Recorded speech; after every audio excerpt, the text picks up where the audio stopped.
Aïla. Épisode 4. La traversée.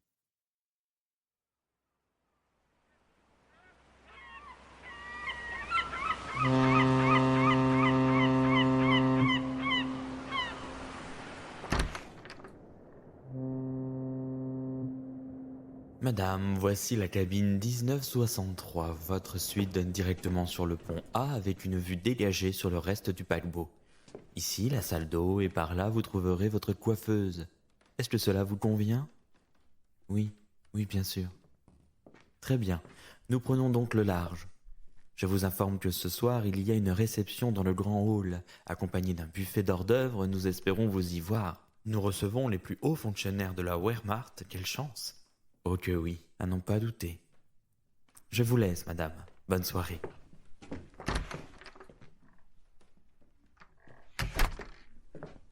Aela pose sa valise et le trench coat que Kezia lui a jeté dans les mains avant de partir. Elle ferme à double tour la porte de sa cabine. Elle prend le temps de souffler, de réfléchir à toutes les épreuves qui lui restent à accomplir. Elle essaie d'assembler les pièces, les différents signaux de Kezia. A-t-elle tout compris ? On verra bien. Aela se déleste de sa robe en flanelle pourpre et se laisse tomber sur le lit qui la réceptionne tel un nuage le ferait. Elle est là, un demi-corset encore noué à sa taille, en sous-vêtements, et elle regarde le plafond. Une fine goutte d'eau teintée de noir coule le long de sa joue jusqu'à son oreille. Serait-ce une larme ? Son trait de liner noir s'efface au fur et à mesure que les pensées s'évacuent. Ses yeux se ferment. Attention, on te cherche. Aela ouvre les yeux soudainement. Elle a cru voir un flash doré. On me cherche ? Eh oui, bien sûr, le bateau est plein d'Allemands.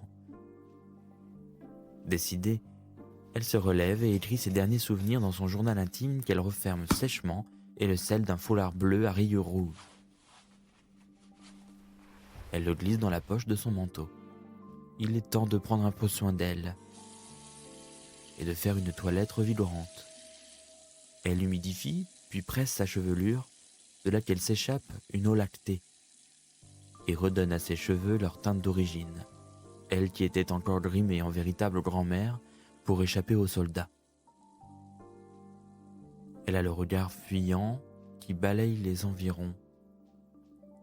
Un petit rictus sur le coin de sa bouche se dessine et lui donne un air malin. Elle semble avoir une idée. Très bien, préparons-nous alors. Aela sort de la salle d'eau et pose sur sa coiffeuse un ensemble d'accessoires et de produits cosmétiques qu'elle a réussi à amener, malgré la hâte qui l'accompagnait quelques heures auparavant. À l'aide d'un rasoir, elle efface ses sourcils ténébreux qui encadrent ses yeux et y redessine une fine ligne blonde au crayon. Dans un flacon, 2 petites coupelles de verre teintées de bleu flottent dans un liquide.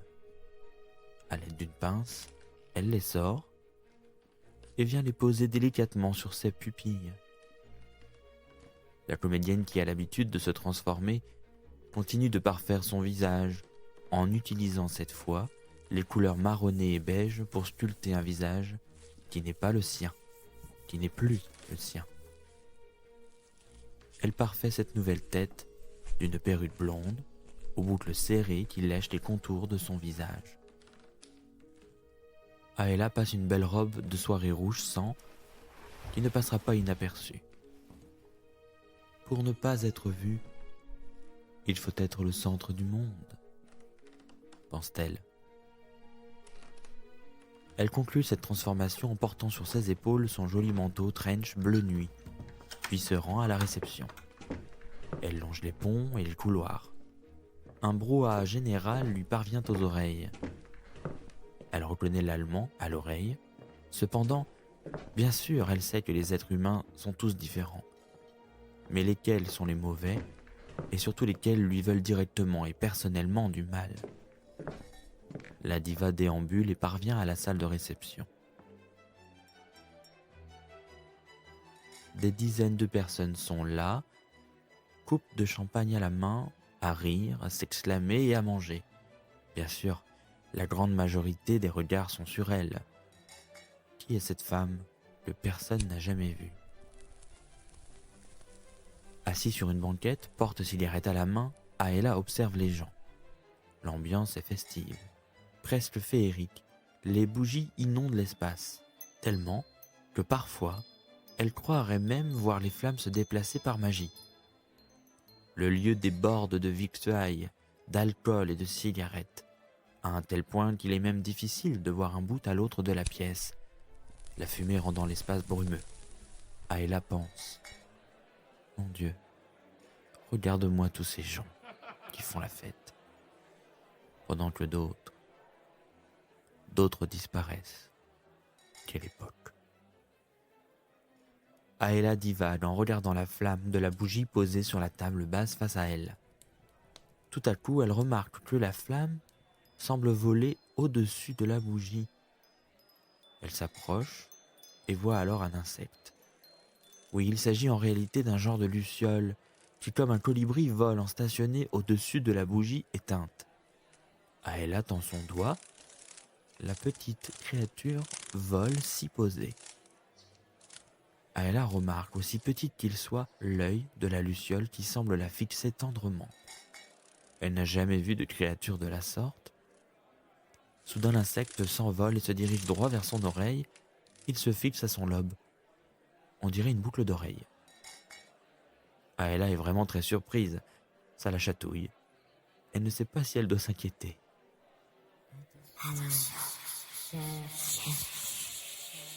Elle comprend alors que les lueurs dorées qu'elle voyait pendant l'incendie, les flammes de bougies qui semblaient bouger comme par magie dans la pièce, étaient en fait ces petites lucioles. Et en plus, elles lui parlaient. Elle se souvient aussi des lueurs qu'elle a remarquées lorsque le miroir de Nino s'est brisé sur les roches. Les strass de ce beau miroir étaient en réalité de jolies créatures magiques. Qu'à cela ne tienne, le temps presse. Qui la recherche? Elle sent la luciole vibrer à son oreille.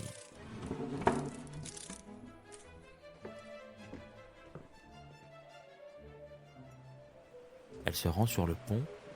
Ici, elle remarque un homme qui porte une bien étrange boutonnière dorée qui scintille. Elle l'a compris, les lucioles l'ont marqué. C'est lui. Sans hésiter un seul instant, vaporisateur à la main, elle se dirige vers le soldat tout en le fixant du regard. Elle se parfume et passe devant lui. L'homme est happé par sa beauté. Comme un écho de son passage, les effluves de son parfum semblent dessiner des volutes derrière elle.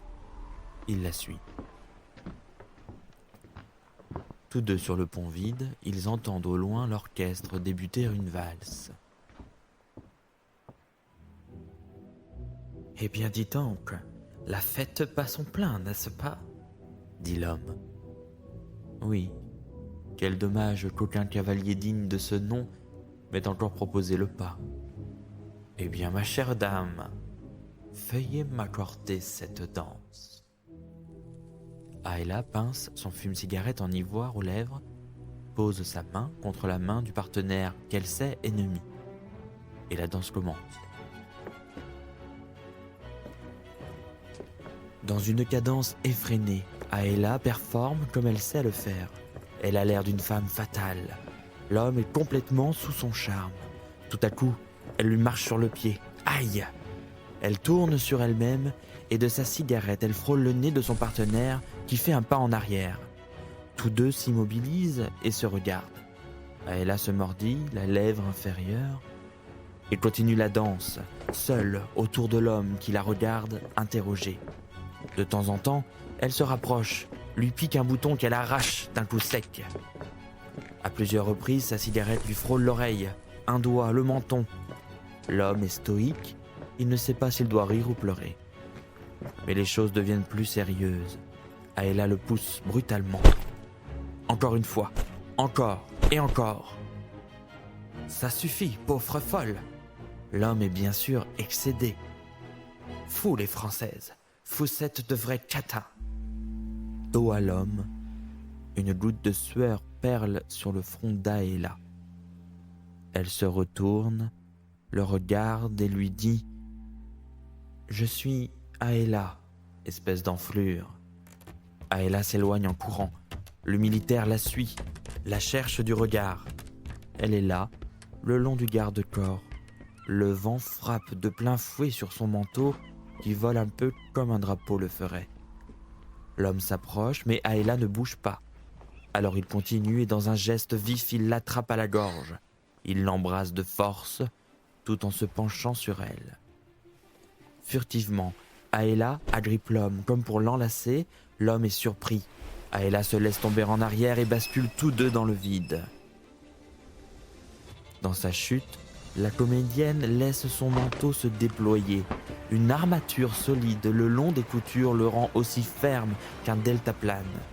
Et en effet, comme Kezia lui avait glissé discrètement à l'oreille, un petit bateau est là, au pied du paquebot, qui l'attend.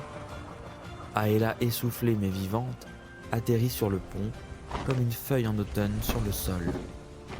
Bien en sécurité. Malheureusement, l'homme, lui, a rendez-vous avec les créatures des fonds marins.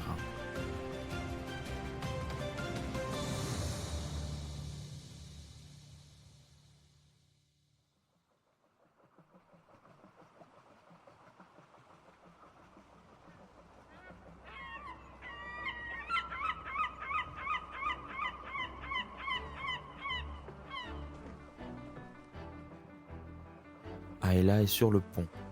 Elle regarde le paquebot s'éloigner à l'horizon. Une nuée de petites lucioles dorées scintillantes volent au-dessus d'elle et viennent se poser le long de ses épaules.